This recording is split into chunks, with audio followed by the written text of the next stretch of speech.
I was stacking the last cord of oak when Brenda Harrington pulled her white Lexus into my driveway like she owned the place, which technically she didn't, though she acted like being HOA president gave her dominion over everything in Pleasant Ridge Estates, Colorado. The morning sun was just breaking over the Rockies, casting long shadows across my property, and I had already been working for 2 hours. My name is Zachary Quinn, and I had been running my firewood business out of my 5-acre lot for the past 3 years without a single complaint. The property was zoned for mixed use, something I had verified extensively with the county before purchasing it. My commercial vendor license was legitimate, current, and completely above board. I sold premium seasoned firewood to restaurants, campsites, and individual customers throughout the Denver metro area. Brenda stepped out of her car wearing what I could only describe as her battle uniform. A pressed pantsuit, despite it being Saturday morning, designer sunglasses that probably cost more than my chainsaw, and an expression that said she was about to ruin someone's day. At 47, she had perfected the art of looking perpetually disappointed in everyone around her. "Zachary," she called out, not bothering with pleasantries, "we need to talk about this." She gestured broadly at my neatly stacked cords of wood, arranged in perfect rows along the side of my property, well within my property lines and screened from the road by the natural tree line. "Morning, Brenda," I said, setting down the piece of ash I had been carrying. "Talk about what exactly?" "The HOA board had an emergency meeting last night," she said, pulling out her phone and scrolling through what I assumed were notes. "We have decided that all this firewood would be better served going toward community bonfires. The fall festival is coming up, and we need supplies." I actually laughed, not a polite chuckle but a genuine bark of disbelief. "You want my firewood, the firewood I cut, split, seasoned, and sell for a living." "It is a community resource," Brenda said, her tone suggesting she had rehearsed this speech. "And frankly, having a commercial operation in a residential neighborhood is tacky. Several residents have complained about the noise, the trucks, the overall aesthetic." "Several residents," I repeated. "Would you like to name them, or are we keeping this vague so I cannot address their concerns directly?" Her lips pressed into a thin line. "The identity of complainants is kept confidential to protect them from retaliation." "Retaliation," I said flatly. "Brenda, I have been nothing but a model neighbor. I operate during reasonable hours, my property is clean and organized, and I have every legal right to run my business here. This is not even fully within HOA jurisdiction since my lot is classified as mixed use." "The HOA bylaws clearly state that any business operation must be approved by the board," she countered, pulling up another document on her phone. "You never submitted the proper paperwork." This was news to me. When I had moved in and started my business, I had checked every regulation, every ordinance, every possible restriction. The HOA bylaws I had received and signed off on mentioned nothing about requiring board approval for businesses on mixed-use properties. "Show me," I said, walking closer. "Show me exactly where it says that." Brenda turned her phone toward me, and I scanned the text she indicated. It was indeed in the bylaws, but the date on the document made me pause. "This is dated 3 months ago," I said. "These are not the bylaws I signed when I purchased my property." "You cannot retroactively apply new rules to existing situations. The HOA has the right to update bylaws as needed for the good of the community," Brenda said primly. "A vote was held and the measure passed." "A vote I was not informed about," I pointed out. "Let me guess, this emergency meeting happened when you knew I would be out on a delivery." Her silence was answer enough. "Look," I said, trying to keep my voice level, "I am not giving you my firewood. This represents thousands of dollars in labor and materials. I have customers depending on me, contracts to fulfill. You cannot just declare my inventory community property. Then we will be forced to take action, Brenda said, her voice taking on a threatening edge. The bylaws are clear. Operating an unapproved business is grounds for fines, liens, and potential foreclosure proceedings. Foreclosure, I repeated, feeling my blood pressure rise. You want to threaten me with foreclosure because you want free firewood for a party. For community events that benefit everyone, she corrected. And it is not just about the firewood, Zachary. It is about following the rules, about being part of a community, about not thinking you are special, and above the standards we have all agreed to maintain. I took a deep breath, counting to 10 in my head. I am going to need you to leave my property now, Brenda. If the HOA wants to discuss this further, you can have your lawyer contact my lawyer. You are making a mistake, she said, but she was already walking back to her car. This could have been simple. Now it is going to be complicated. She drove off, leaving me standing in my driveway wondering how my peaceful Saturday morning had turned into a property rights battle. I pulled out my phone and called my attorney, Marcus Jennings, who I had worked with during the property purchase. It went to voicemail since it was barely 7 in the morning on a weekend. Marcus, it is Zach Quinn. The HOA is trying to seize my firewood inventory for community events, and they are threatening foreclosure if I do not comply. They have also apparently passed new bylaws without proper notification. I need to meet with you as soon as possible. Call me back. I spent the rest of the morning trying to focus on work, but my mind kept circling back to the confrontation. Around noon, my neighbor from across the street, Tom Patterson, walked over with his hands in his pockets and an apologetic expression. "Hey, Zach," he said. "I heard Brenda came by this morning." "Word travels fast," I said, not bothering to hide my irritation. "She called an impromptu community meeting for this afternoon at the clubhouse," Tom said, "specifically to discuss your situation. I thought you should know." "She is really pushing this," I said, shaking my head. "Did you vote on these new bylaws she is talking about?" Tom looked uncomfortable. "There was a vote at a board meeting 2 months ago, but it was not well advertised. Maybe 20 people showed up out of the 150 homes in the development. I did not go because I was out of town, and I only found out about it after the fact. And let me guess, the measure passed because only Brenda's friends showed up, pretty much," Tom admitted. "Look, I think what she is doing is wrong. A lot of us do. But Brenda has a way of making life difficult for anyone who opposes her. She hit the Johnsons with repeated fines for minor violations until they moved out last year. Nobody wants that kind of hassle. So everyone just goes along with whatever she wants?" I asked, feeling a mix of frustration and disbelief. "Not everyone," Tom said carefully. "There are people who would support you if you pushed back. But you would need to organize, get people to speak up at meetings, maybe even challenge her position on the board." "I just want to run my business and live in peace," I said. "I am not looking to start a neighborhood war."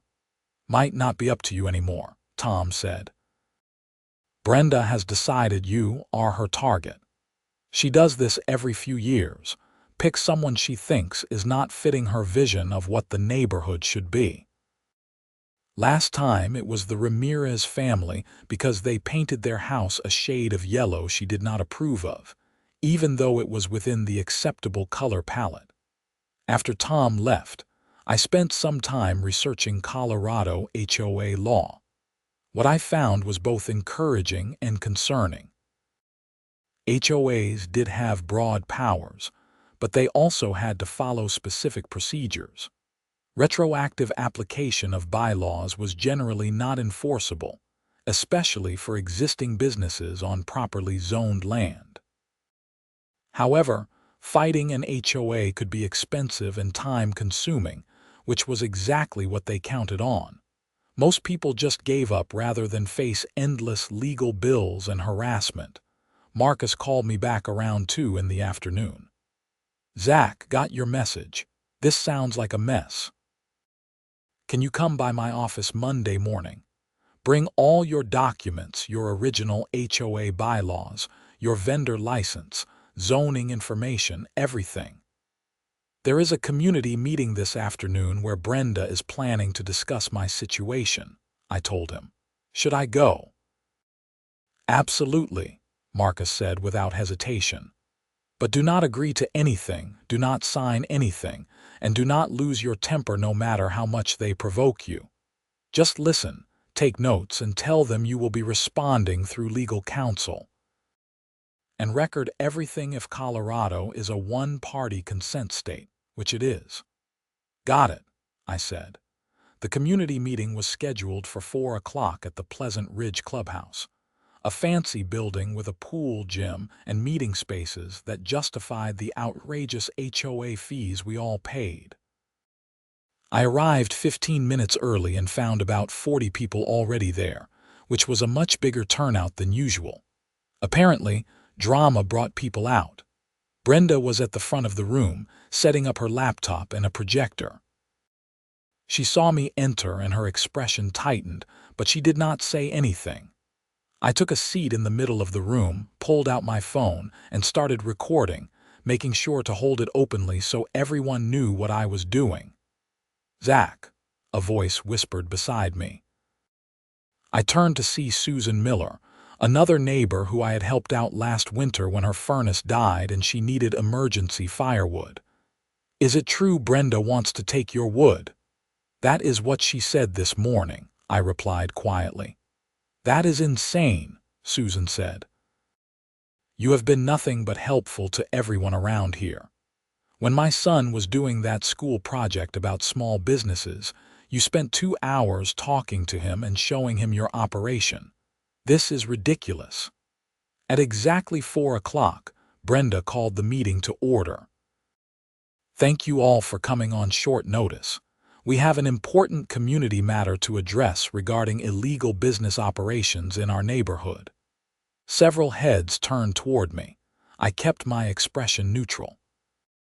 "As many of you know," Brenda continued, "we have high standards in Pleasant Ridge Estates. These standards are what make our neighborhood desirable and maintain our property values. Recently, it has come to the board's attention that one of our residents has been operating a commercial firewood business without proper approval, which the bylaws never required until you changed them 2 months ago," I called out calmly. Brenda's jaw tightened. "The bylaws were properly updated through a community vote. A vote that most of the community did not know about," I responded. "How many people here even knew there was a vote on bylaw changes 2 months ago?" A few hands went up, maybe 6 or 7 out of 40 people. "See," I said. "How can you call that a community decision when the vast majority of the community was not informed?" "Proper notice was provided through the monthly newsletter," Brenda said stiffly.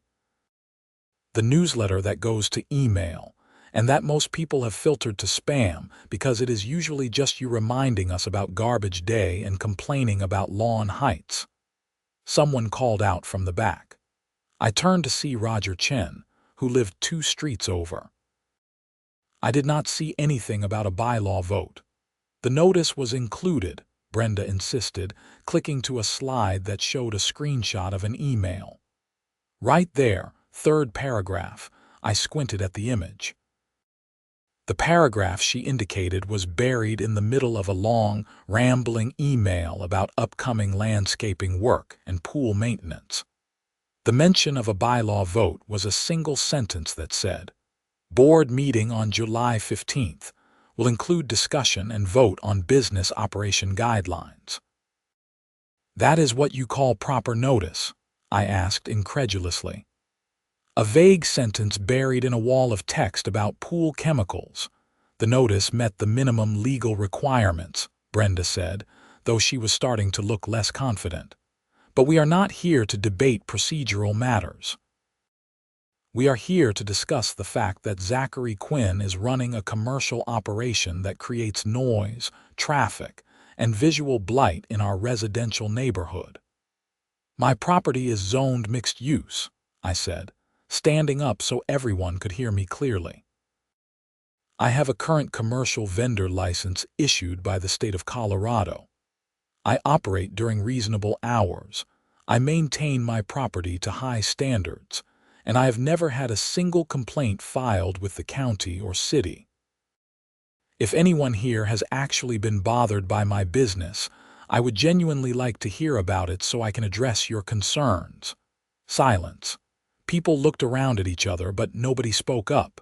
"Anyone?" I pressed. "Brenda said there were multiple complaints." "Who here has complained about my firewood business?" More silence. Then Susan raised her hand. "I have not complained, but I would like to say that Zach helped me when I needed firewood last winter, and he gave me a discount because he knew money was tight. He has been a great neighbor." "I have bought firewood from him too," Roger added. "Better quality than what you get at the grocery store and better prices. Plus, I like supporting local business." Brenda was visibly flustered now. "This is not about individual transactions. This is about maintaining community standards and ensuring that all residents follow the same rules." "Rules that you created specifically to target me," I said. "Let me ask you something, Brenda. Why do you really want my firewood? Is this actually about community standards, or is it about getting free supplies for your fall festival?" "That is absurd," Brenda sputtered.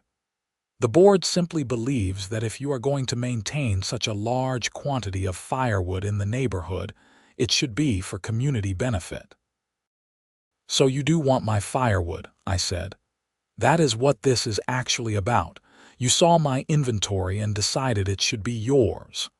"For the community," Brenda emphasized. "Everything we do is for the betterment of the community." "Then put it to a vote right now," I challenged. "Let the community decide if they think the HOA should be able to seize private business inventory for community events." Brenda looked trapped. "That is not how this works. The board makes decisions based on the bylaws." "Bylaws that were not properly communicated," I said. "Bylaws that cannot be retroactively applied to existing businesses. Bylaws that probably would not hold up to legal scrutiny. So please, continue with this plan. Take me to court." I am very curious what a judge will say about an HOA trying to confiscate thousands of dollars worth of commercial inventory. "Nobody said anything about confiscation," Brenda said quickly, realizing she was losing the room. "We simply suggested that community contribution would be appropriate." "You told me this morning that you were seizing my firewood," I said.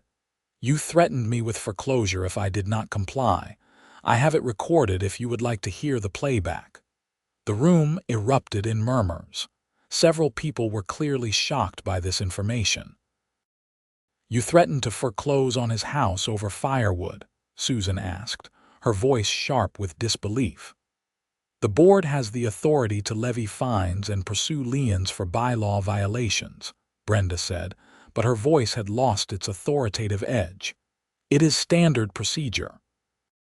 "For serious violations, maybe," Roger said. "But for a legal business? That is insane, Brenda. What are you thinking?"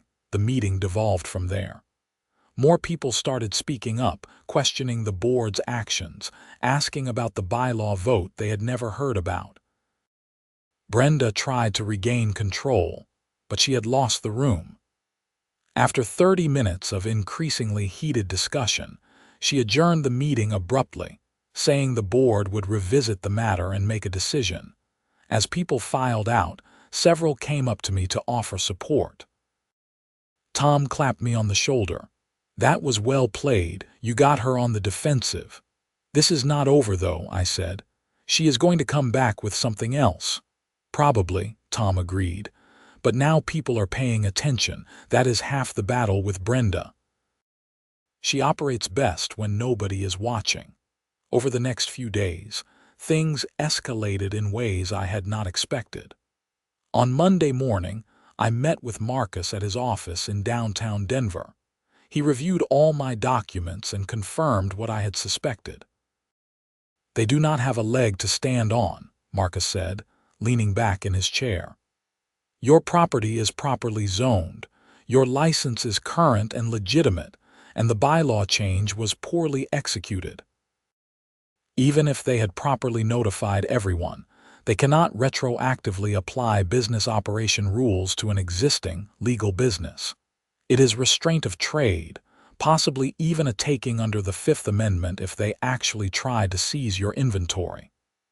"So what do I do?" I asked. "I am going to send them a letter," Marcus said. "A very polite, very professional letter that explains exactly why what they are trying to do is illegal, and that outlines the potential legal consequences if they continue. That usually shuts down this kind of thing pretty quickly. HOAs have broad powers, but they are not above the law, and most of them know it. The problem is board members like Brenda who either do not understand the limitations or do not care." "She seems pretty determined," I said. "They usually are until they face actual legal pushback," Marcus said. "Give me a day to draft the letter. I will send it certified mail to the board and copy the HOA's legal counsel if they have one on file." I left Marcus's office feeling more optimistic, but that optimism was short-lived. When I got home Tuesday afternoon, after a delivery run to a resort in Breckenridge, I found an official-looking notice taped to my front door. It was from the Pleasant Ridge HOA, informing me that I was being fined $500 per day for operating an unapproved business, retroactive to 3 months prior, when the bylaw had been passed. I did the math in my head. 3 months of $500 daily fines would be over $45,000. It was an insane amount, clearly designed to be punitive and force compliance. I immediately called Marcus and sent him a photo of the notice. "They are doubling down," he said, and I could hear the anger in his voice. "This is harassment, plain and simple. The good news is that this actually strengthens your position. They are being so egregious that any judge is going to see right through it." "What do I do about the fines?" I asked. "Nothing," Marcus said. "Do not pay them, do not acknowledge them, do not engage at all. I am escalating this. I am going to file an injunction to stop them from pursuing these fines, and I am going to request a hearing to invalidate the bylaw change. This is going to get expensive, Zach." "Are you prepared for that?" "I am prepared to defend my livelihood," I said. "Whatever it takes." "Good," Marcus said, "because Brenda just made this a real legal fight and we are going to fight it properly." The next few weeks were a blur of legal filings, court dates, and neighborhood tension. Brenda was not content to just pursue the legal angle. She started a campaign of petty harassment that was clearly designed to make my life difficult. Code enforcement showed up 3 times in 2 weeks, inspecting my property for violations. They found nothing, because I ran a clean operation, but it was time-consuming and stressful dealing with the inspections. Then there were the anonymous complaints. Someone reported my truck for expired registration, even though it was current. Someone called in a noise complaint at 10 in the morning on a Tuesday when I was splitting wood, claiming it was disturbing the peace. The sheriff's deputy who responded was apologetic and said the complaint was clearly frivolous, but I still had to stop working and deal with it. The harassment extended to my customers too. One of my regular clients, a restaurant owner named Frank who had been buying from me for 2 years, called to cancel his standing order. "I am really sorry, Zach," he said, and he genuinely sounded upset. "But I got a visit from someone claiming to be from the health department, asking questions about my firewood supplier, suggesting there might be issues with how your wood is stored and treated. It spooked me enough that I need to find another source, at least until this blows over. "Did you get a name?" I asked, though I already knew who was behind it. She said her name was Brenda, but she was not actually from the health department. I figured that out after she left and I called to follow up. But the damage was done, you know. I cannot risk my restaurant's reputation. I understood, but it still stung. This was my livelihood Brenda was attacking, and she was doing it in ways that were hard to prove or fight back against. The injunction hearing was scheduled for mid-October, about 6 weeks after Brenda's initial visit to my property. Marcus was confident, but I was nervous. I had never been involved in a lawsuit before, and the whole process felt overwhelming. The hearing was held at the Jefferson County Courthouse in Golden, Colorado. It was a smaller proceeding, held in front of a judge rather than a jury. The HOA was represented by their attorney, a sharp-looking woman named Patricia Mills, who had been brought in specifically for this case. Marcus presented our side first, laying out the timeline of events, the inadequate notice of the bylaw change, the retroactive application of rules, and the excessive fines that were clearly punitive rather than remedial. "Your Honor," Marcus said, "this is a clear case of HOA overreach. Mr. Quinn is operating a legitimate, legal business on properly zoned property, with all required licenses and permits. The HOA has attempted to retroactively apply bylaws that were not properly communicated to the community. And when Mr. Quinn objected, they imposed fines that are so excessive as to be clearly punitive in nature. We are asking the court to enjoin the HOA from pursuing these fines and to invalidate the bylaw change as improperly enacted." Patricia stood to present the HOA's case. She was polished and professional, arguing that the HOA had followed proper procedures for the bylaw change, that the notice had been adequate under HOA law, and that the fines were within the board's discretionary authority. "The HOA exists to maintain community standards and property values," Patricia argued. "Mr. Quinn's commercial operation, while perhaps legal from a zoning standpoint, is still subject to HOA regulations. All residents agreed to abide by HOA rules when they purchased their properties, including any future bylaw changes." The judge, a stern-looking man in his 60s named Judge Hartley, listened carefully to both sides. Then he started asking questions. "Miss Mills," he said, "walk me through the notification process for this bylaw change.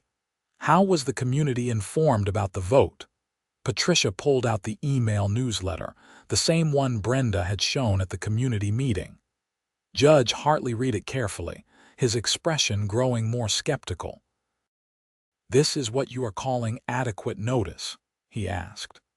A single sentence buried in a lengthy email about routine maintenance matters. "It meets the technical requirements under HOA law," Patricia said. "The bylaws state that notice must be provided in the monthly newsletter, which it was." "Technical requirements," Judge Hartley repeated. "And how many homeowners were present at this vote?" 23, Patricia admitted. "Out of how many total homes? 152. Judge Hartley leaned back in his chair.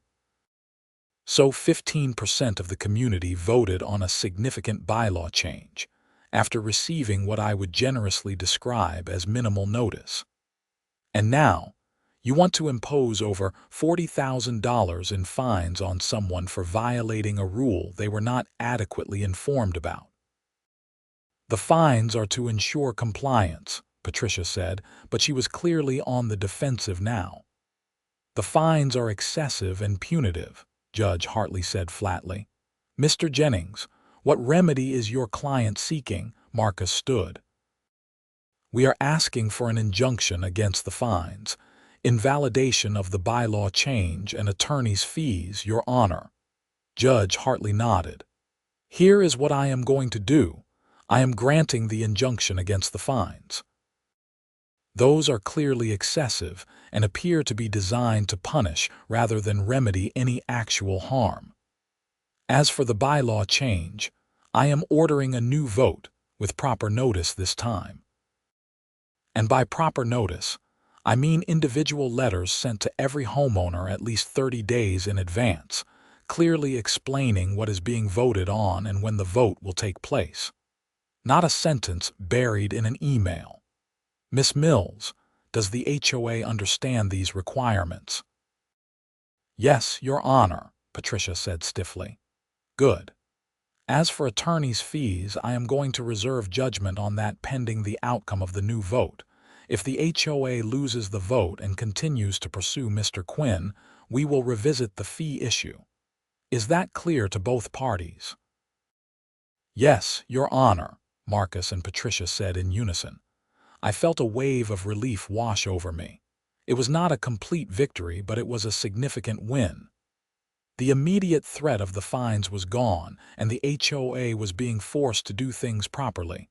As we left the courthouse, Marcus was grinning. That went about as well as we could have hoped. Judge Hartley saw right through their nonsense. What happens now? I asked. Now they have to hold a proper vote, Marcus said. And my guess is that when people actually understand what they are voting on, and when they see how Brenda has been operating, the bylaw is going to fail. Most people do not like HOAs having that much power, especially when it is being abused. Marcus was right. The HOA sent out the required notices, and the vote was scheduled for mid-November. In the weeks leading up to it, the neighborhood was buzzing with discussion. Several people approached me to express their support. Others I had never met started striking up conversations when they saw me outside, asking about what had happened and expressing disbelief at Brenda's actions. There was also a growing backlash against Brenda herself. The community meeting had opened a lot of people's eyes to how she operated, and the court hearing had made it worse. People started paying attention to other things the board had done, other decisions that had been made without proper community input. A group of concerned homeowners even started organizing to challenge the current board in the next election. Brenda, for her part, was not giving up. She sent out a lengthy email to the community, arguing that the bylaw change was necessary to maintain property values and neighborhood character. She painted me as someone who was putting my own interests ahead of the community, who was operating a business that brought down the quality of the neighborhood. I decided to respond with my own email, something I had been hesitant to do before. I kept it factual and professional, explaining my business, the services I provided, the precautions I took to be a good neighbor, and the legal basis for my operations. I also pointed out that Brenda's initial request had been for the HOA to seize my firewood for community use, not to shut down my business for the good of the neighborhood. The response was overwhelmingly positive. I received dozens of replies from neighbors offering support, sharing their own frustrations with the HOA board, and thanking me for standing up to what many saw as overreach. The vote itself took place at the clubhouse on a cold November evening. The turnout was unprecedented. Over 100 homeowners showed up, far more than had ever attended a community meeting before. The issue had struck a nerve, not just because of my specific situation, but because it raised larger questions about how much power the HOA should have, and how that power should be exercised. Brenda called the meeting to order, looking noticeably less confident than usual. The crowd was not friendly, and she knew it. We are here to vote on the proposed bylaw requiring board approval for business operations within the community, she began. Before we vote, I want to remind everyone that this bylaw is designed to protect our property values and maintain the high standards we all expect in Pleasant Ridge estates. It is designed to give you more power, someone called out from the crowd. I did not see who, but several people murmured agreement. Brenda's jaw tightened. The board exists to serve the community. Then let the community decide, Roger Chen said, standing up. Let's vote and see what people actually want. The vote was conducted by secret ballot to prevent any perception of retaliation. It took about 30 minutes for everyone to vote and for the ballots to be counted. Brenda watched with increasing tension as the votes were tallied. The result was not even close. 103 votes against the bylaw, 18 in favor. The measure failed spectacularly. A cheer went up from parts of the crowd. Brenda stood at the front of the room, looking stunned and angry. "This is a mistake," she said, her voice tight. "You are all making a mistake. This neighborhood is going to decline, and you will have no one to blame but yourselves. The only mistake was letting you run things unchecked for so long," Tom Patterson said, standing up. "Brenda, you have done some good things for this community over the years, but you have also overstepped repeatedly. This situation with Zach was just the most obvious example. It is time for a change." "Are you challenging my position?" Brenda asked, her voice sharp.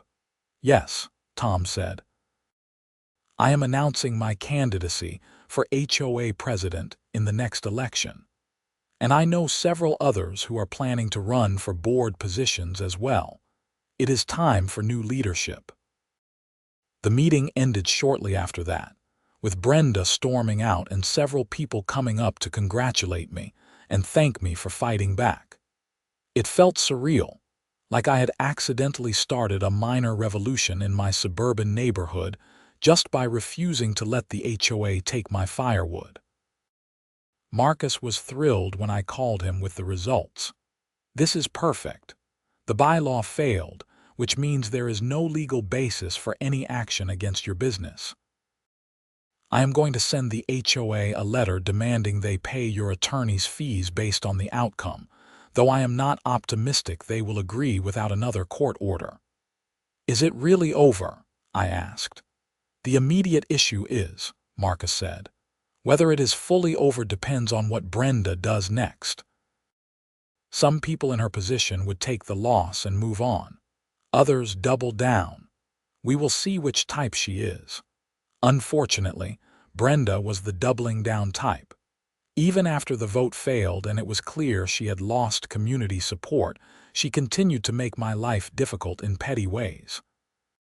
She sent me violation notices for minor issues like my garbage can being visible from the street on a non-collection day, or my grass being a quarter-inch too long. None of the violations were legitimate, but each one required time and energy to dispute. The harassment reached a breaking point in early December. I came home from a delivery to find that someone had scattered my carefully stacked firewood across my yard. Hundreds of pieces, representing hours of work, were strewn everywhere. It was clearly intentional, clearly vandalism. I called the sheriff's office and filed a report. The responding deputy, a young woman named Officer Kim Santos, was sympathetic but realistic about the chances of finding who did it. "You have any security cameras?" she asked. "No," I said, kicking myself for not installing them earlier. "I never thought I would need them." "You might want to consider it," Officer Santos said, "especially given everything else you have told me about the HOA situation. This kind of petty vandalism tends to escalate if it is not stopped."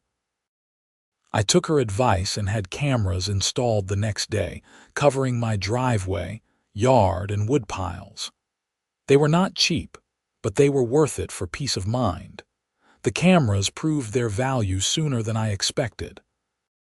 3 days after installation, at 2 in the morning, the motion sensors triggered an alert on my phone. I grabbed my tablet and pulled up the camera feed to see a figure in dark clothing walking through my yard toward my woodpiles. I called 911 immediately, then threw on clothes and went outside, making enough noise to scare off whoever it was. By the time the sheriff's deputies arrived, the person was gone, but the cameras had captured clear footage. Officer Santos was one of the responding deputies, and she recognized me. "Mr. Quinn, right? Let me see what you got." I showed her the footage on my tablet. The figure was wearing a hoodie and had their face partially covered, but as they passed under my porch light, there was a clear shot of their features. Officer Santos's eyebrows went up. "Is that Brenda Harrington?" I looked closer. It was definitely a woman, middle-aged, with Brenda's build and distinctive features. "I think so," I said, "but I cannot be completely certain." "Let me send this to the station," Officer Santos said. "If it is her, this is criminal trespassing at minimum, possibly attempted vandalism." "Has she been on your property before without permission?" "Just that one time to confront me about my firewood," I said. "But that was during the day, and I was here." The investigation moved quickly after that. The sheriff's office confirmed the person in the footage was indeed Brenda. They brought her in for questioning, and she initially denied being on my property. When confronted with the video evidence, she claimed she had just been taking a walk and cut through my yard at 2 in the morning, in dark clothing, moving toward the same woodpiles that had been vandalized a week earlier. The deputies were not buying it, and neither was the prosecutor's office when they reviewed the case. Brenda was charged with criminal trespassing. It was a misdemeanor, but it was still a criminal charge, and it fundamentally changed the dynamic of our conflict. The HOA board held an emergency meeting and voted to remove Brenda as president. The official statement cited a loss of community confidence, but everyone knew it was about the criminal charge. Having an HOA president with a pending criminal case related to harassing a homeowner was bad optics, to put it mildly. Brenda's court date was set for January. Marcus advised me to attend, both as a witness and to show the court that I was taking the matter seriously. I honestly felt a mix of emotions about the whole thing. Part of me felt vindicated that Brenda was facing consequences for her actions. Another part felt uncomfortable with how far things had escalated. The courtroom was small, used for misdemeanor cases and minor matters. Brenda was there with her own attorney, a different lawyer than the one who had represented the HOA. She looked diminished somehow, without the confidence and authority she usually projected. The prosecutor laid out the case, the video evidence, the pattern of harassment, the previous vandalism to my property. Brenda's attorney tried to argue that it was a misunderstanding, that his client had simply made a mistake in judgment by walking through my property, but the video footage was damning. There was no innocent explanation for why an HOA president would be sneaking around a homeowner's property at 2 in the morning, especially after months of documented conflict. The judge was not sympathetic. "Miss Harrington, you were in a position of trust and authority in your community, and you abused that position to harass and intimidate a resident who was operating a legal business. This court takes a dim view of that kind of behavior. I am finding you guilty of criminal trespassing. You are sentenced to 30 days in jail, suspended, 6 months probation, and I am ordering you to have no contact with Mr. Quinn or his property. You are also ordered to pay restitution for the costs he incurred installing security systems. Do you understand these terms?" "Yes, Your Honor," Brenda said quietly, looking at the floor. As we left the courthouse, Marcus put a hand on my shoulder. "It is over, Zach. She is on probation, she is barred from contacting you, and she has been removed from the HOA board. You can get back to running your business in peace." He was right. In the weeks and months that followed, life in Pleasant Ridge Estates returned to something approaching normal. Tom Patterson was elected as the new HOA president in a landslide, running on a platform of transparency and limited intervention in homeowners' lives. One of his first acts was to review and repeal several of the more restrictive bylaws that had been passed during Brenda's tenure. I continued running my Firewood business without interference. In fact, business actually picked up because of all the attention. Several local news outlets had covered the story of the HOA president who tried to seize a resident's firewood, and it generated a lot of publicity. I got inquiries from customers all over the Denver metro area who specifically wanted to support my business after hearing what I had gone through.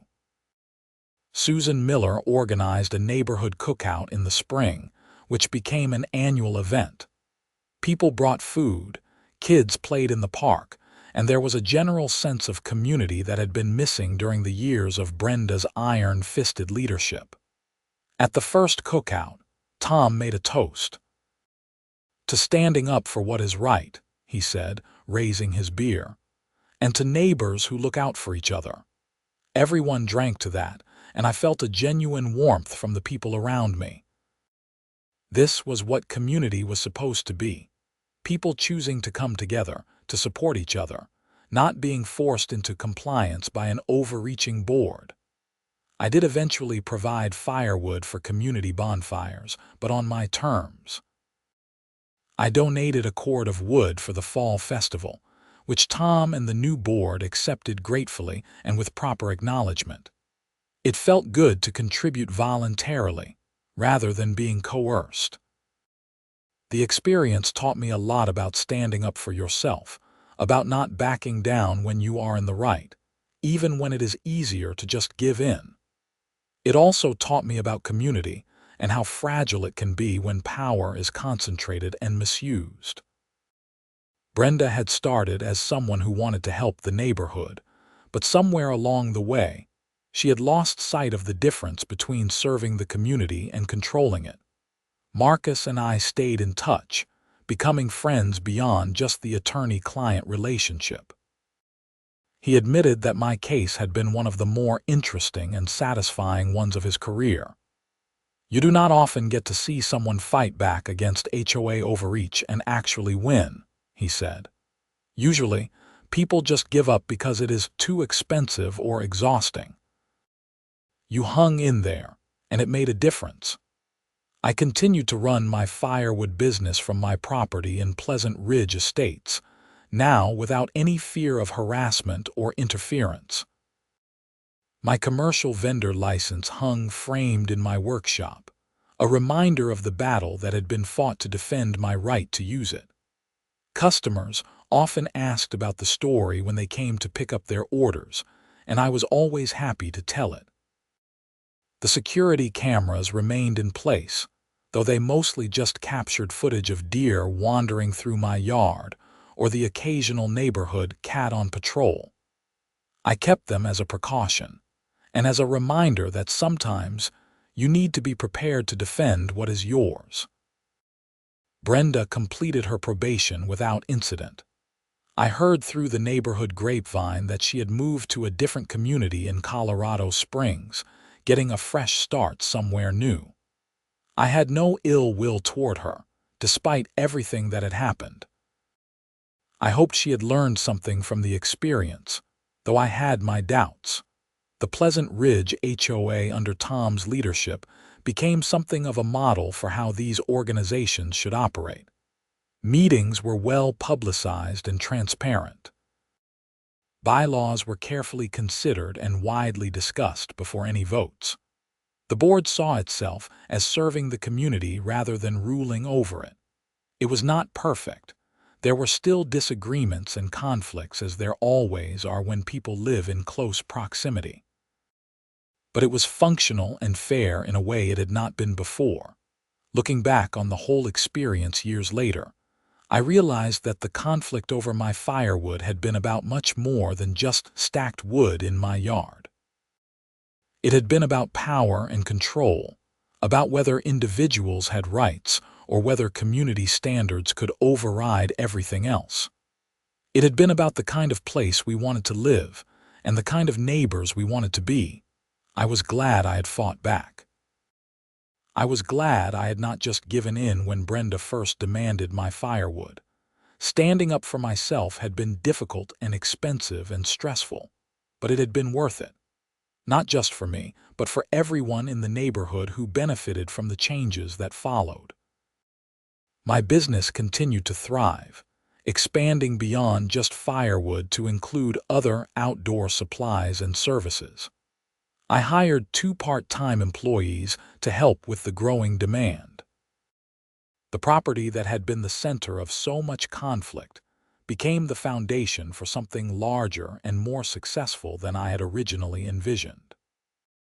On quiet mornings when I was out stacking wood, watching the sun rise over the Rockies, I sometimes thought about that first confrontation with Brenda in my driveway. How angry I had been, how surreal the whole situation had seemed. It felt like a lifetime ago now, though it had only been a few years. The firewood was still there, stacked in neat rows along the side of my property. But now it represented more than just inventory or fuel for fires. It represented the principle that your rights matter, that standing up to bullies and overreach is worth the fight, and that communities work best when they are built on mutual respect rather than arbitrary control. I split another piece of oak, adding it to the growing pile. The satisfying sound of wood splitting echoed across my yard. This was my business, my livelihood, my property, and nobody was going to take it from me. Not an HOA, not Brenda Harrington, not anyone. I had proven that when it mattered most, and the proof was in every cord of wood I sold, every satisfied customer who returned year after year, and every peaceful morning I spent doing work I loved on land I owned. The community bonfires happened every fall now, warm gatherings where neighbors came together voluntarily. I always provided the wood, but as a donation I chose to make, not as a seizure forced upon me. The fires burned bright against the Colorado night sky, and people stood around them talking and laughing, building the kind of community that cannot be mandated or controlled, only nurtured and allowed to grow naturally. That was the real lesson in all of this. Community is not something you can force or mandate into existence. It is something that grows organically when people are given the freedom to be good neighbors on their own terms. The HOA's proper role was to facilitate that, not to dictate it. Under the new leadership, that is exactly what happened.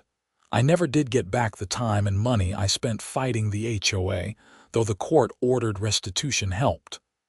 But I got something more valuable: my freedom to run my business, my peace of mind, and the respect of my community. Those things were worth far more than any settlement could have provided. As winter settled over Colorado and the first snows began to fall, I looked at my stocked inventory with satisfaction. The phones were ringing with orders, customers were happy, and my business was secure. The commercial vendor license that had started this whole conflict was now just one of many documents that legitimized my operation. But it held a special place because it represented the principle I had fought for: the right to earn an honest living without interference from people who thought their authority gave them unlimited power. The firewood would keep burning in fireplaces and bonfires throughout Colorado, providing warmth and light through the cold months ahead. And I would keep cutting, splitting, stacking, and selling it, secure in the knowledge that I had defended my right to do so against those who would have taken it away. That knowledge warmed me more than any fire ever could.